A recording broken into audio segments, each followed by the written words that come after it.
ভয়াবহ বন্যায় প্লাবিত দেশের প্রায় 11টি জেলা ফেনী, নোয়াখালী, লক্ষ্মীপুর, চট্টগ্রাম, খাগড়াছড়ি, রাঙামাটি, মৌলভীবাজার, হবিগঞ্জ, চাঁদপুর, কুমিল্লা, ব্রাহ্মণবাড়িয়ার পর এবার দক্ষিণবঙ্গের খুলনা ও সাতক্ষীরা জেলায় ভয়াবহ বন্যার আশঙ্কা দেখা দিয়েছে। ইতিমধ্যে পাইকগাছা, দেলুটি ইউনিয়নের নদীর বাঁধ ভেঙে 14টি গ্রাম প্লাবিত হয়েছে। ফেনীসহ পূর্ব অঞ্চলের বন্যার পানি সমুদ্রের পতিত হওয়ার কারণে উপকূল এলাকার নদীগুলো ফুলে ফেপে উঠেছে। এখন সার্বক্ষণিক জোয়ার ভাটার সময় হলেও পানি নিচে নাম। এমন অবস্থায় আর একদিন অতিবাহিত হলে খুলনা জেলার পাইকগাছা, কয়রা, সাতক্ষীরা জেলা তালা, পাটকেলঘাটা, আশাশুনি এলাকাসহ কপোতাক্ষ নদ এবং বেদবতী নদীর উপকূল অঞ্চলে বন্যার পানি প্রবেশের প্রবল সম্ভাবনা রয়েছে। আসসালামু আলাইকুম দর্শক, এই মুহূর্তে আমরা আছি খুলনা জেলার পাইকগাছা উপজেলার দেলুটি ইউনিয়নে।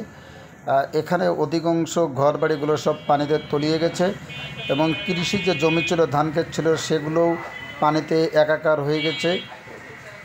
বন্যার পানির পাশাপাশি কিন্তু বৃষ্টির পানিতেও ধীরে ধীরে পানি বাড়ছে। এভাবে যদি পানি বাড়তে থাকে তাহলে পাইকগাছা, খুলনা অঞ্চল সহ দক্ষিণবঙ্গের বিভিন্ন অঞ্চল কিন্তু প্লাবিত হতে পারে।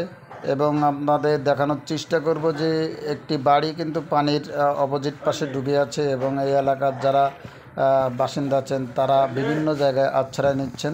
অনেক বাড়ি ইতিমধ্যে ধসে পড়েছেন। কৃষি জমি যে ধান ক্ষেতগুলো ছিল সেগুলো কিন্তু পানিতে একাকার হয়ে গেছে।